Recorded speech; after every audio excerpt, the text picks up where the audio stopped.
نحمده ونستعينه ونستغفره ونعوذ بالله من شرور أنفسنا ومن سيئات أعمالنا من يهده الله فلا مضل له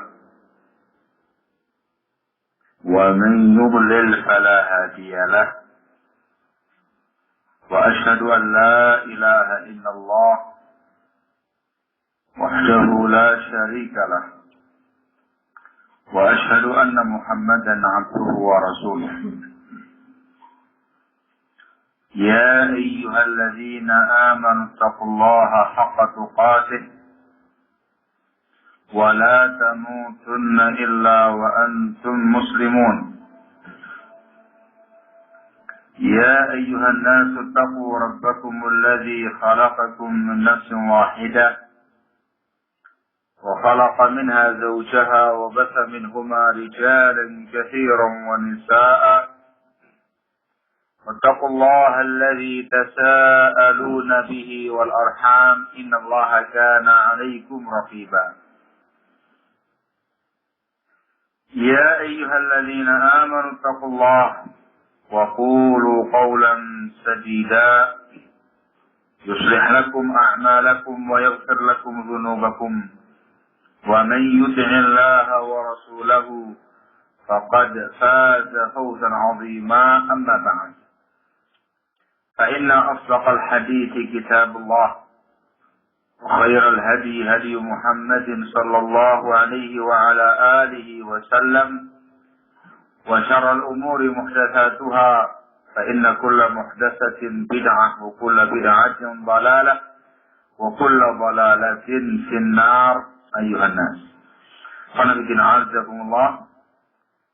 Pada pertemuan yang lalu kita telah membaca keterangan dari al-muallif rahimahullah tentang sifat Al-Quran yang sangat agung, yang sangat mulia. Dan diterangkan pada pembahasan yang lalu tujuan dibahasnya tentang masalah itu ialah untuk menanamkan rasa percaya tentang keabsahan Al-Quran. Sekarang kita masuk pada pembahasan yang berikutnya. Masih tentang Al-Quranul Karim. Pembahasan bahwasanya Al-Quranul Karim merupakan masdar tasyri', referensi pensyariatan agama.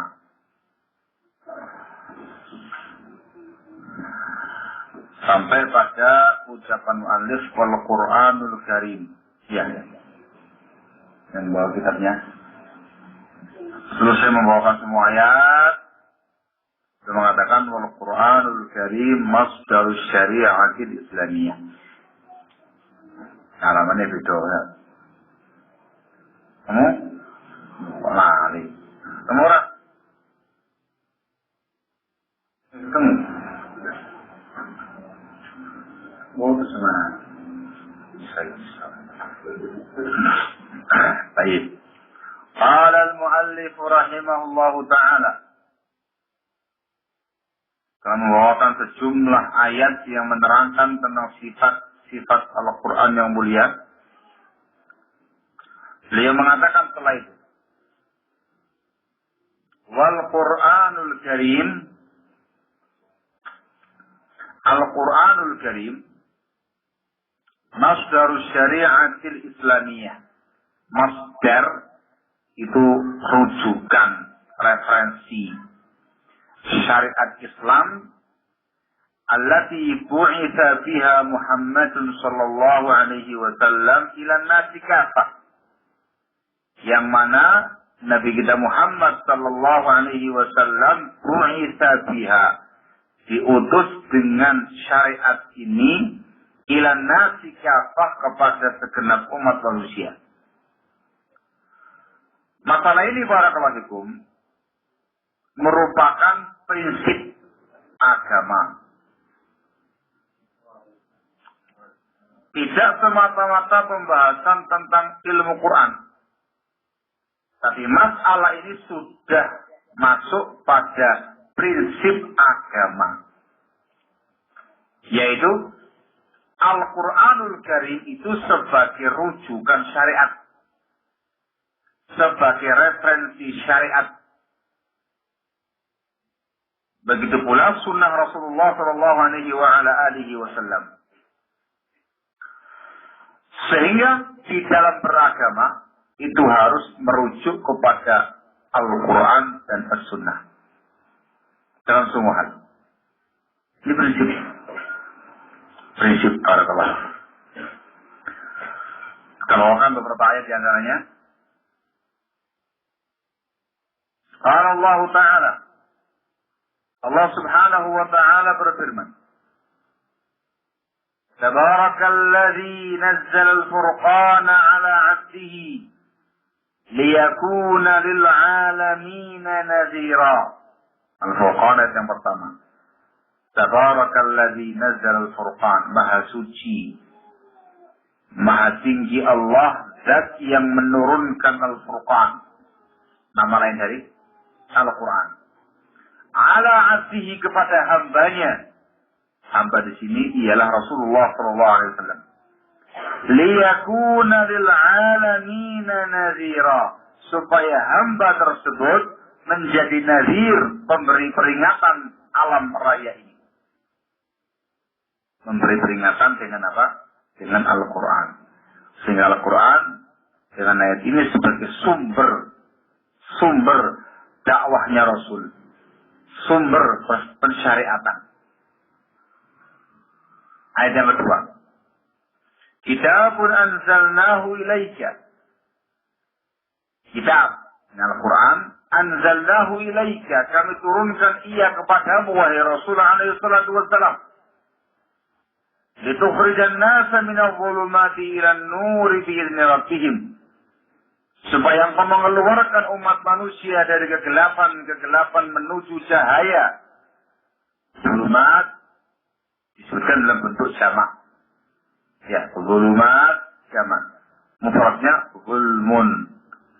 Zulmani, zulumatun. Menunjukkan barakallahu fikum yang namanya perkara batil itu banyak. Ragamnya banyak, macamnya banyak, jalan-jalannya banyak, jalur-jalurnya banyak. Itu zulumat, kebatilan. Ilan nur, mengeluarkan mereka dari kegelapan menuju cahaya. Ketika menyebutkan kata-kata nur, disebutkan dengan isim mufrad satu. Untuk menerangkan barakallahu fikum al-haq wahid, yang namanya kebenaran cuma satu, tidak ada duanya, yaitu kebenaran yang datang dari Allah dan Rasulnya alaihi salatu wassalam. Maaf, yang tertuang dalam Al-Quran dan As-Sunnah. Bi'idni rabbihim, dengan izin Rabb mereka, ila siratil azizil hamid, menuju jalan Allah al-aziz al-hamid. Allahilladzi lahu ma fis samawati wa ma fil ardi wa wailul lil kafirin min azabin syadid. Al-aziz al-hamid ialah Allah, zat yang miliknya semua yang di langit dan semua yang di bumi, dan celakalah bagi orang-orang kafir mendapatkan azab yang sangat keras. Ringkasnya pada kata-kata kitabun anzalnahu ilaika ila akhir ayat. Al-Quran itu barakallahu fikum dikeluarkan, diturunkan supaya Rasul sallallahu alaihi wasallam dengan Quran ini mengeluarkan semua umat manusia dari kegelapan menuju cahaya. Dengan Quran sebagai sumber dakwah, sumber referensi dakwah, sumber referensi syariat. Ini Al-Quran. Dia mengatakan sunnah setelah itu. Qala rahimahullah. Wa sunnatun Nabi sallallahu alaihi wa ala alihi wa sallam. Dan sunnah Nabi sallallahu alaihi wa ala alihi wa sallam masdaru tashri'in aidha. Juga merupakan sumber pensyariatan, referensi pensyariatan. Kama qarrarahul Quran, sebagaimana yang dinyatakan oleh Al-Quran. Saya akan membawakan beberapa ayat yang menjelaskan barakallahu fikum tidak hanya Al-Quran sebagai referensi syariat, tapi juga sunnah Rasul. Untuk menguatkan barakallahu fikum saya gambaran. Kenapa sunnah Rasul juga termasuk referensi syariat? Di samping ayat-ayat nanti juga ada beberapa alasan. Alasannya barakallahu fikum, dikarenakan sunnah Rasul itu yang menjabarkan Al-Quran. Ya? Yang menjabarkan Al-Quran. Bentuk penjabarannya, ayat-ayat yang masih umum itu dikhususkan dalam sunnah. Ayat-ayat yang masih mutlak itu disebutkan ketentuannya, qaid-qaidnya, ketentuannya dalam sunnah. Ayat yang masih mujmal, yang masih global, itu mubayyanah, diterangkan detail dalam sunnah. Paham ya? Sehingga otomatis barakallahu fikum sunnah itu sebagai sumber referensi syariat. Quran tanpa sunnah tidak cukup. Barakallahu fikum. Ini alasan yang pertama. Al-Quran, as-sunnah sebagai penjabar Al-Quran dengan berbagai macam modelnya tadi. Yang kedua ialah di dalam sunnah Rasul itu ada syariat hukum-hukum yang tidak terdapat dalam Al-Quran. Sekali lagi, dalam sunnah Rasul SAW terdapat beberapa hukum, beberapa syariat yang tidak ada dalam Al-Quran. Berarti apa ini? Penambahan syariat, penambahan hukum. Ya, kalau kemudian sunnah bukan termasuk referensi, ya ada yang kurang. Ada yang kurang. Dong sunnah itu ada penambahan hukum tertentu khusus. Sebagai faedah di antara hukum yang ada dalam sunnah tapi tidak ada dalam Al-Quran ialah tentang masalah haramnya seseorang ta'addud. Ada tulisannya, jangan dulu.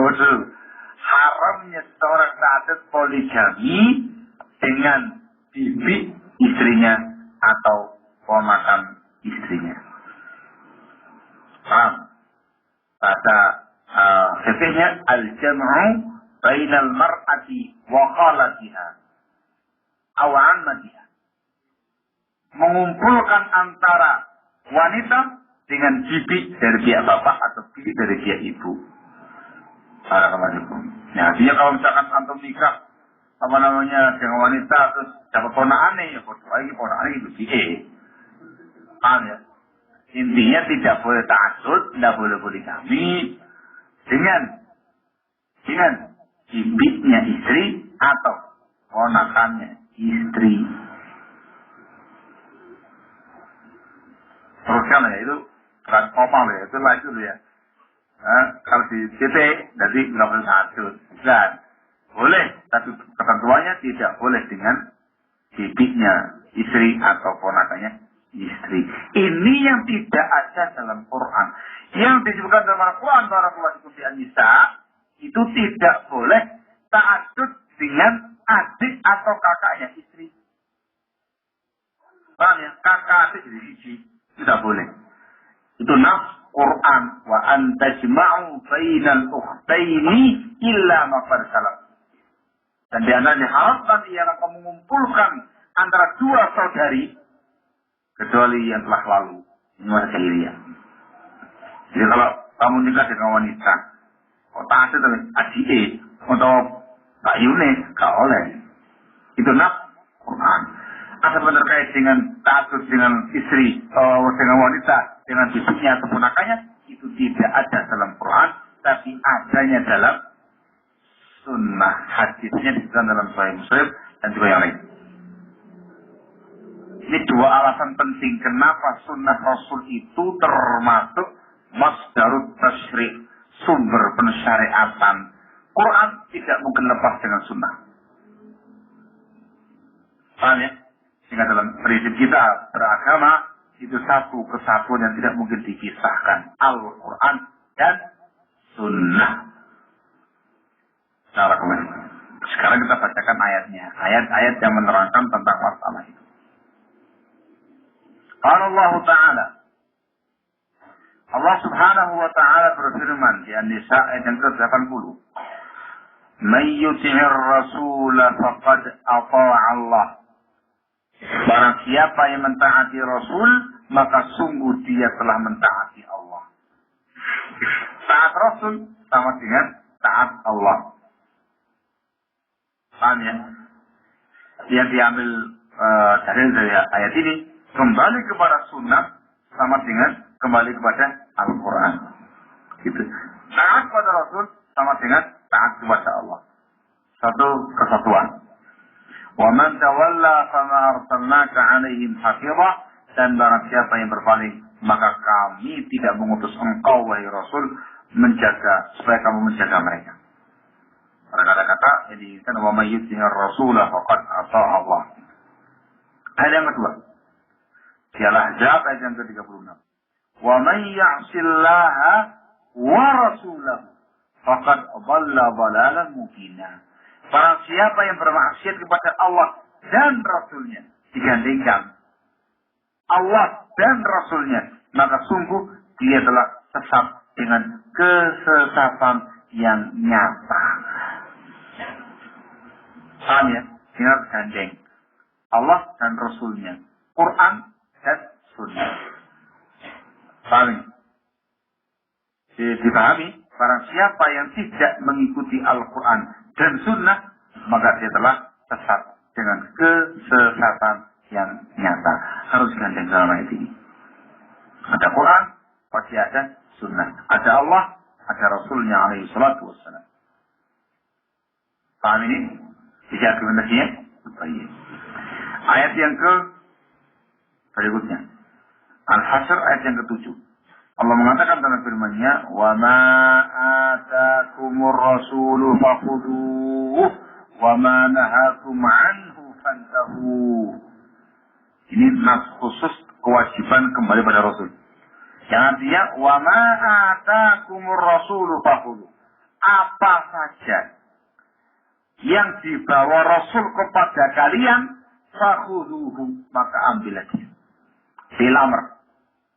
Wa ma nahakum anhu fantahu, dan apa saja yang Rasul larang kalian daripadanya, fantahu, maka tinggalkanlah. Ini kewajiban mustaqil, kewajiban tersendiri.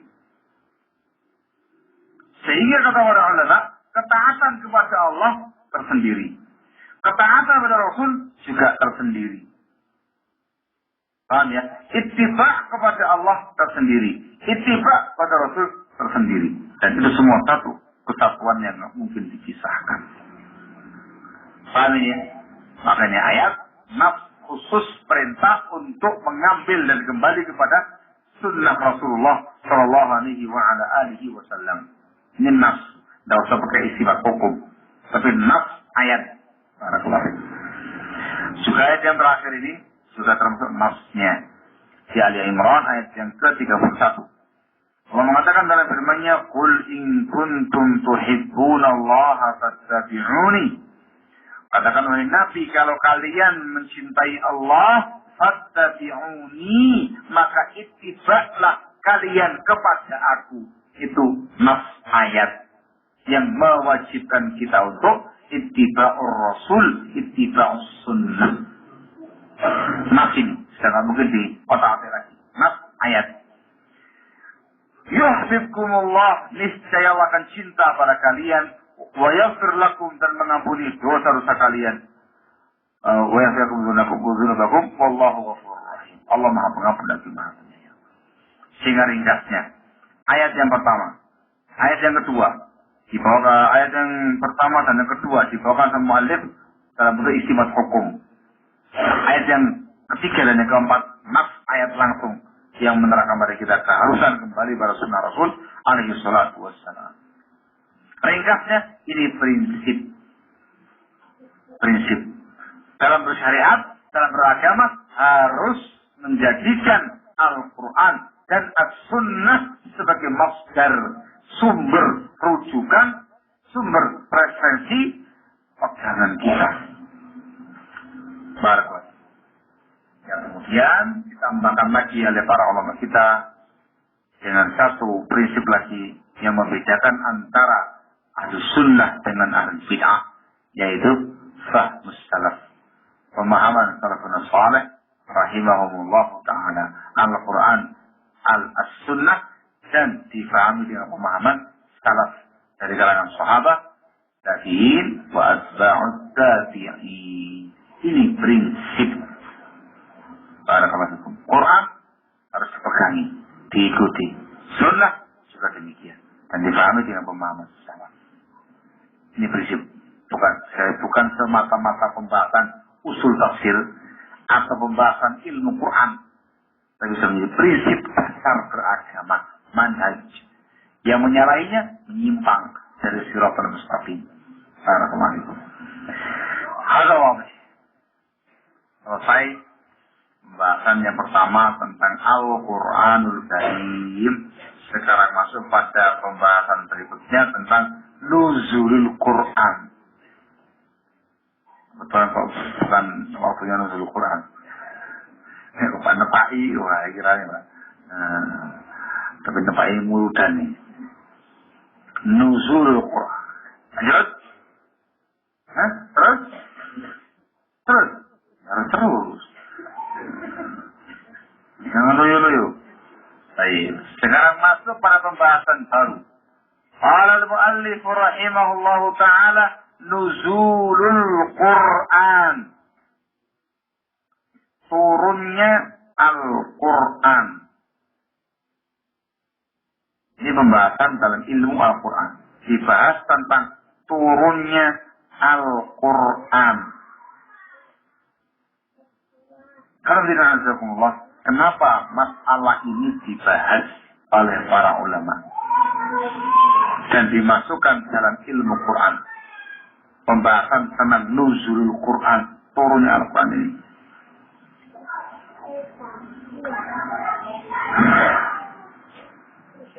Dibahas dikarenakan beberapa sebab.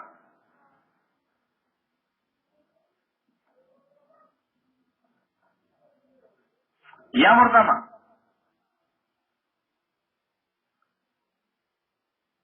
mengilmui tentang nuzulul Quran.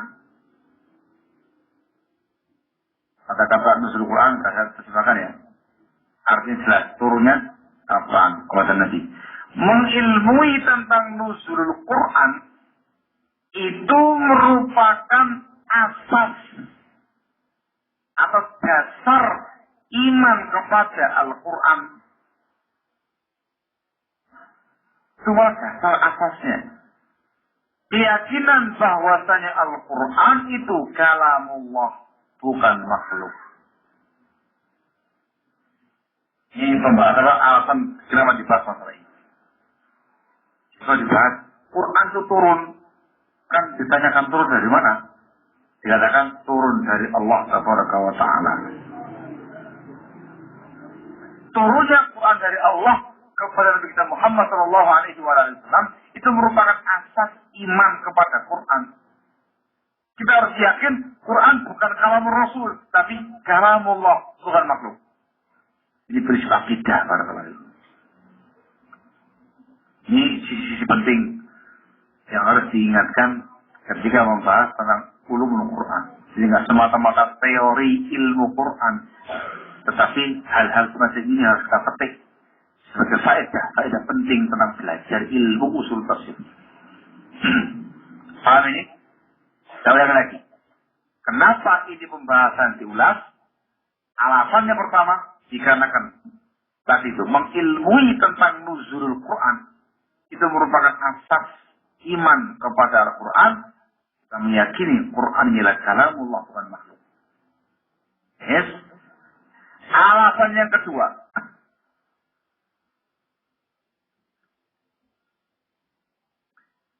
mengilmui nuzulul Quran merupakan asas. Asas untuk membenarkan kenabian Rasul Shallallahu Alaihi Wasallam dan keyakinan Islam itu benar.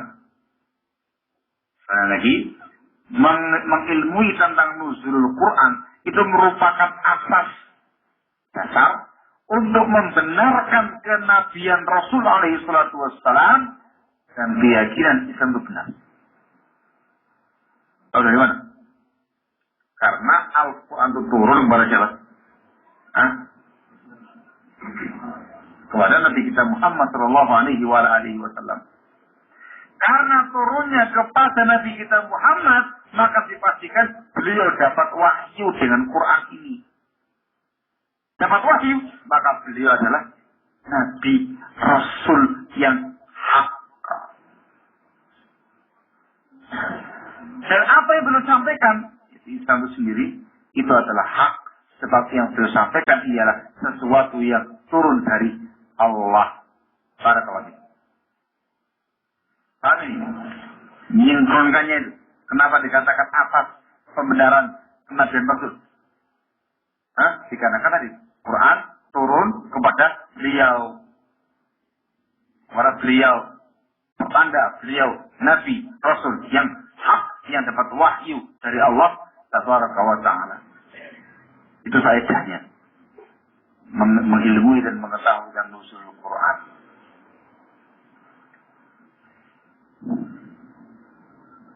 Alasan yang ketiga. Kenapa diulasnya pembahasan ini? Yang ketiga adalah ilmu tentang nuzul Quran. Ilmu tentang nuzul Quran itu merupakan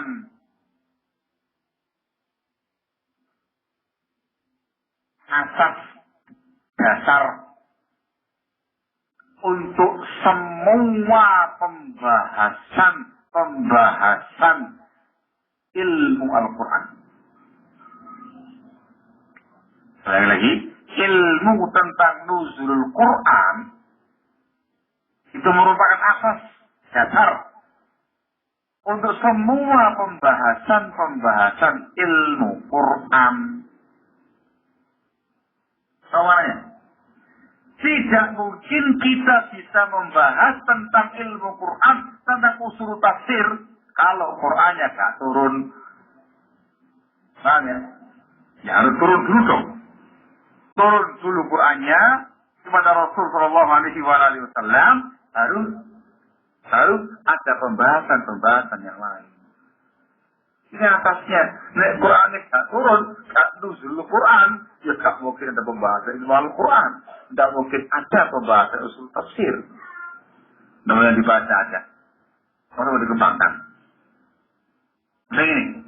Oleh karena itulah para ulama kita terdahulu maupun yang sekarang, mereka ketika membahas tentang ulumul Quran atau membahas tentang usul tafsir, yang kali pertama mereka sebutkan ialah tentang nuzulul Quran. Dahulukan pembahasannya. Ini akapnya soalnya. Ya, kalau izin ya, kalau mau ini aneh. Paham ya? Di antaranya di sini, Al-Mu'allif rahimahullah. Pada poin pertama, dia menyebutkan pembahasan tentang nuzulul Quran. Paham ini? Ini 3 alasan kenapa pembahasan ini diulas dan dicantumkan dalam ulumul Quran. Jadi bukan untuk diperingati. Paham ya? Ada pembahasan tentang nuzulul Quran, terus diperingati pada perayaan acara nuzulul Quran. Itu bukan contohnya. Termasuk kebid'ahan barakallahu. Ada tapi dengan 3 alasan di atas. Yang pertama asas untuk iman kepada Al-Quran, asas iman kepada Rasul, dan yang ketiga merupakan asas seluruh pembahasan ilmu Quran yang lain. Paham ini? Namun, jangan tulis. Paham ini? Maksud insyaallah? Lanjut. Qala rahimahullahu ta'ala, nazala al-Qur'anu awwala ma nazala. Al-Quran itu turun awwala ma nazala, kali pertama dia turun ala Rasulullah sallallahu alaihi wasallam, kepada Rasulullah sallallahu alaihi wasallam, fi Lailatul Qadri fi Ramadan. Itu pada malam Qadar di bulan Ramadan. Ini belum ceritakan tentang sejarah dan proses nuzulul Quran. Saya mengatakan Quran itu kali pertama turun kepada Rasulullah Shallallahu Alaihi Wasallam itu pada malam Qadar di bulan Ramadan. Allah Taala mengatakan dalam firman-Nya tentang masalah ini. Inna anzalnahu fi lailatul qadr. Sesungguhnya kami menurunkan Al-Quran pada malam Qadar. Ini turun kemana ini? Turun kepada Rasul sallallahu alaihi wasallam. Ayat yang kedua, Inna anzalnahu fi lailatin mubarakah, inna kunna munzirin. Sesungguhnya kami turunkan Al-Quran pada malam yang berkah. Malam apa itu? Malam Qadar. Kami turunkan Al-Quran pada malam berkah. Ini malam Qadar. Inna kunna munzirin. Sesungguhnya kami adalah orang yang berperingatan. Fiha, pada malam itu, yufraku, disebarkan kullu amrin hakim, semua perintah yang mengandung hikmah. Ringkasnya, dua ayat ini sangat tegas menunjukkan Al-Quran turun pada malam Qadar. Ingat, turun kepada siapa ini? Kepada Nabi kita Muhammad sallallahu alaihi wasallam. Jadi yang saya terangkan bagaimana beberapa proses turunnya Al-Quran. Ayat yang berikutnya.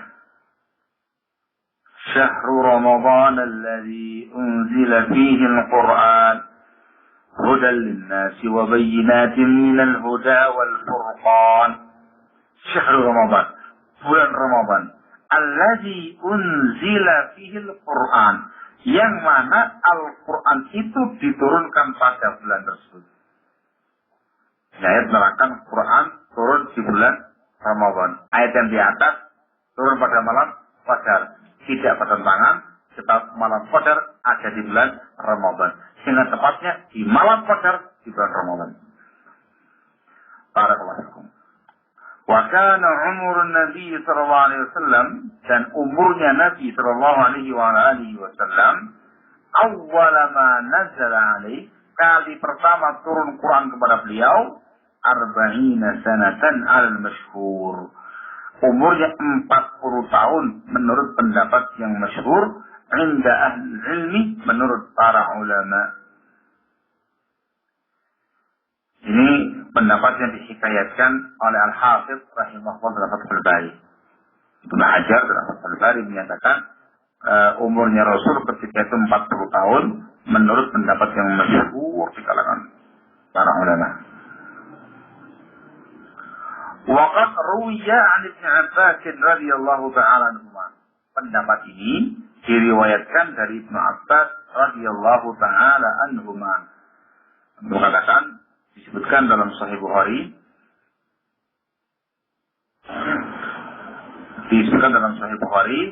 nomor hadis 3851. Keterangan diriwayatkan dari Ibnu Abbas. Untuk Ibnu Abbas, kamu katakan disebutkan dalam Sahih Bukhari nomor hadis 3851.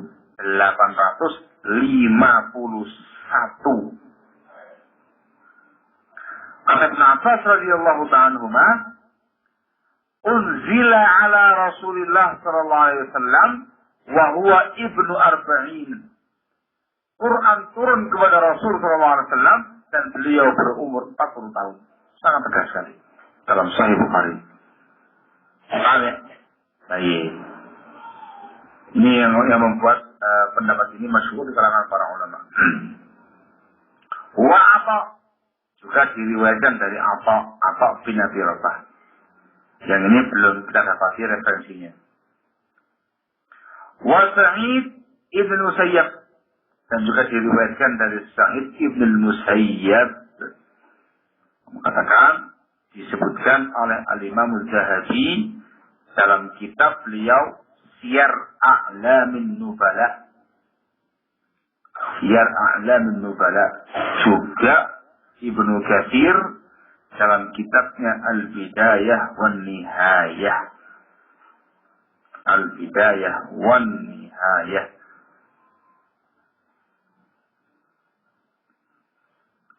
Wa ghairihim, juga diriwayatkan dari selain mereka. Mengatakan yang selain mereka ialah Asy-Sya'bi. Mengatakan Asy-Sya'bi juga diriwayatkan dari Al-Imam Asy-Sya'bi rahimahullah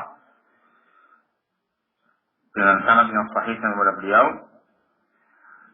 Disebutkan oleh Al-Zahabi dalam Siyar A'lamin Nubala, Siyar A'lamin Nubala, juga Ibnu Katsir dalam Al-Bidayah wan Nihayah. Ala kulli hal, ringkasnya barakallahu beliau menerangkan kali pertama turun Quran pada Rasulullah SAW, umurnya beliau 40 tahun menurut pendapat yang masyhur di kalangan para ulama. Qala rahimahullah, wa hadhihi sin, dan umur ini, umur 40 tahun, hiyallati yakunu biha bulughu rusdi, adalah umur yang pada saat itu tercapainya bulughu rusdi. Itu terbimbing. Usia terbimbing. Wa kamalil aqli, sempurnanya akal. Wa tamamul idraki, dan sempurnanya daya tangkap. Artinya umur yang pas, umur yang sangat cocok sekali untuk bimbingan seseorang, untuk akal seseorang, dan daya tangkap seseorang. Singkatnya, umur ideal dapat wahyu umur 40 tahun. Ketika itu Rasulullah SAW sudah menikah belum? Sudah menikah. Menikah sama siapa? Khadijah radhiyallahu ta'ala anha. Kalau sedikit semangat ya Allah ya. Iya.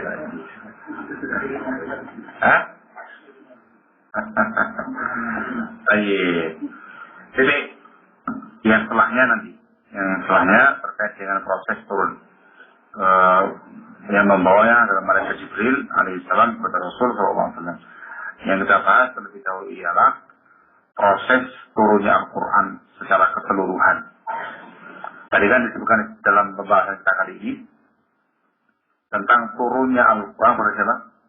Kepada Rasulullah Shallallahu Alaihi Wasallam. Tentang turunnya Al-Quran ini ada beberapa kali proses. Ada beberapa kali proses. Yang pertama,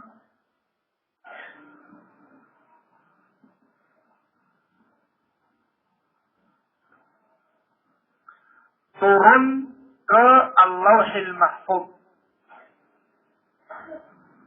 Turun ke Lauhil Mahfuz secara keseluruhan.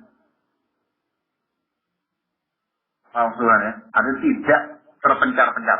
Tapi secara keseluruhan turun ke Lauhil Mahfuz. Ini yang ada pertama di surat Al-Quran di dalam surat Al-Buruj. Allah mengatakan bal huwa Qur'anun Majid fi Lauhim Mahfuz. Bahkan Quran adalah Quran yang Majid, yang mulia, fi Lauhim Mahfuz, di Lauhil Mahfuz. Lauh yang terjaga. Ini kali pertama turunnya Quran. Ini belum pada Rasulullah. Masih di Lauhil Mahfuz. Turunnya secara keseluruhan, bukan terpencah-pencah. Yang kedua, proses yang kedua ialah turunnya Quran dari Lauhil Mahfuz.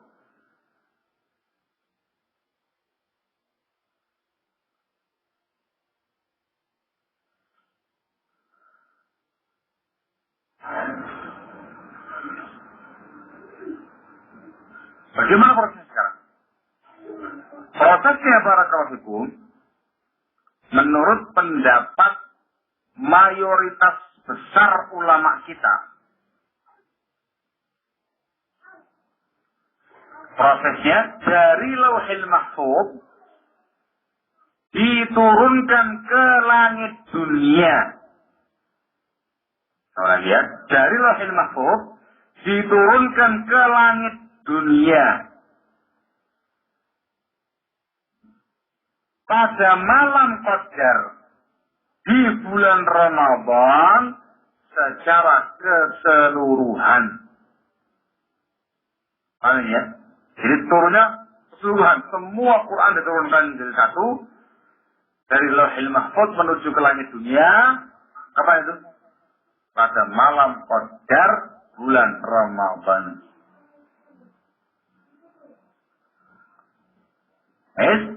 Setelah itu diturunkan kepada Rasulullah alaihi salatu wassalam berangsur-angsur selama masa kenabian dan kerasulan beliau. Amin. Jadi ini bahasa Ikhwan dari mulai Lauhil Mahfuz dulu. Lauhil Mahfuz. Yang kedua prosesnya turun ke langit dunia. Gelondongan atau bertahap? Gelondongan. Seluruhnya turun. Kapan itu?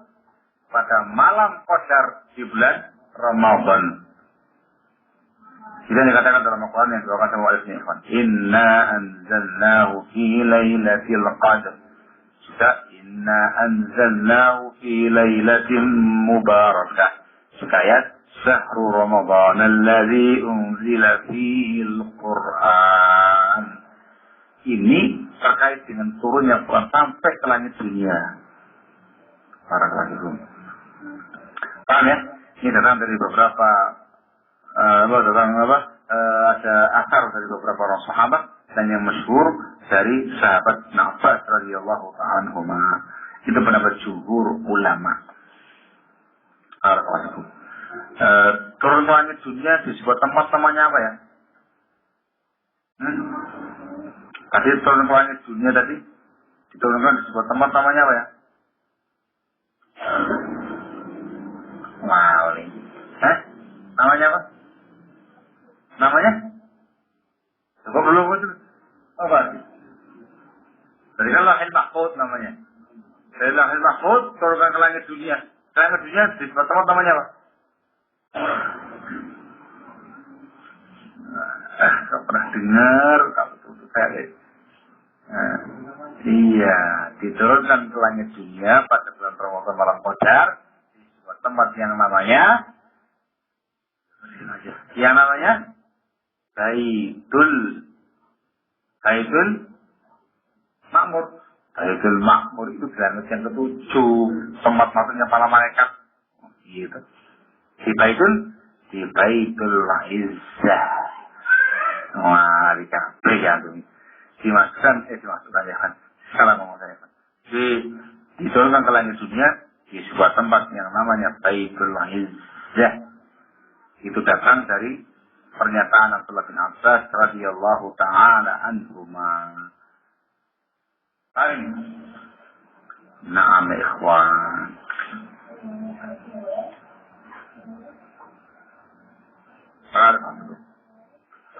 Ini kedua, proses yang ketiga. Yang ketiga prosesnya barakallahu dari Baitul Izzah diturunkan bertahap, bukan golongan ya, ingat, dari Baitul Izzah langit dunia diturunkan secara bertahap oleh malaikat Jibril alaihi salatu wassalam kepada Nabi kita Muhammad sallallahu alaihi wa ala alihi wasallam selama masa kenabian dan kerasulannya. Itu proses yang ketiga, Pak.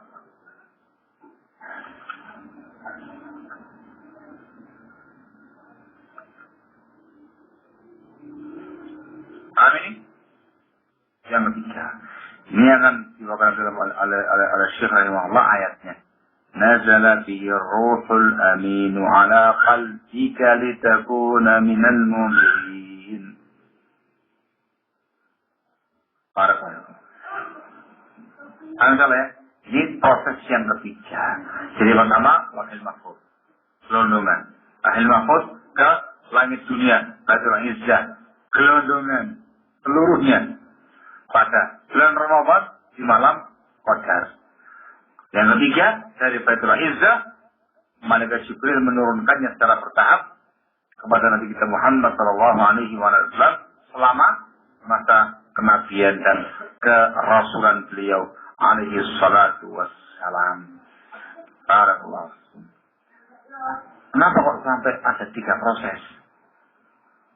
Kok langsung aja gitu? Barakallahu. Di antara faedahnya barakallahu ialah yang pertama untuk menunjukkan keagungan kemuliaan Al-Quran.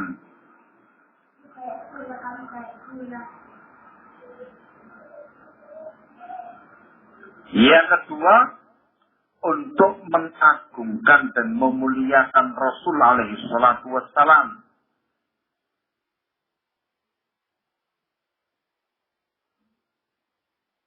Yang ketiga, untuk memuliakan Bani Adam. Memuliakan Bani Adam dan mengagungkan mereka di kalangan para malaikat. Sebab yang membawanya siapa? Malaikat Jibril. Sehingga Bani Adam pun agung dan mulia di hadapan para malaikat-malaikat Allah Tabaraka wa Ta'ala. Dan faedah yang terpenting, yang berapa tadi? Yang keempat ya. Yang terpenting para kawasan ialah untuk meniadakan syak, meniadakan keraguan-raguan tentang keabsahan Al-Quran.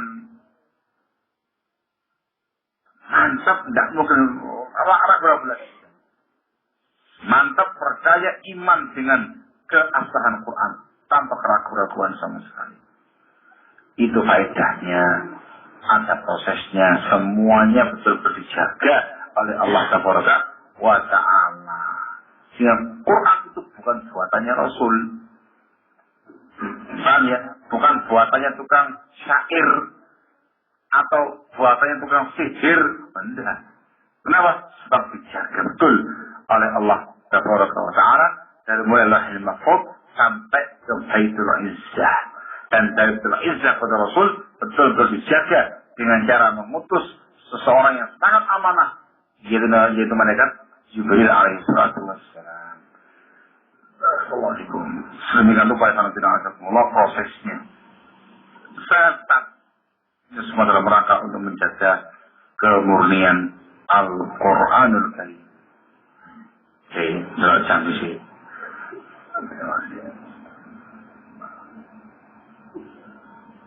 Yang sabar dulu, Masya Allah. Tadi jam 8.10 mulainya. Tahu-tahu jam 9:05. Terus apa? 1 jam kurang 5 menit. Iya. Ya sudah, tidak apa-apa. Pertemuan berikutnya biar fresh lagi. Saya hentikan. Kenapa dikarenakan setelahnya nanti itu proses turunnya Al-Quran dari Baitul Izzah dibawa oleh malaikat Jibril kepada Rasul alaihi salatu wasallam. Ada perincian panjangnya. Akan dirinci insyaallah bagaimanakah cara-cara malaikat Jibril menurunkan wahyu atau membawa wahyu kepada Nabi kita Muhammad sallallahu alaihi wasallam sekaligus menerangkan tentang bagaimanakah sifat-sifatnya malaikat Jibril. Terus ke mana tuh? Mana itu? Ingin. Tidak bagus malam-malam. Ya. Ada yang mau tanyakan? Pertanyaan saja.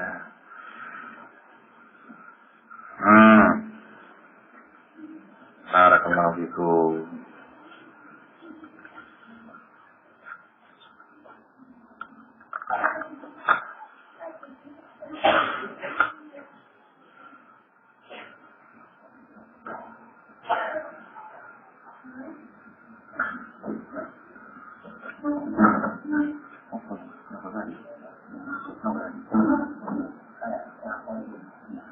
Ini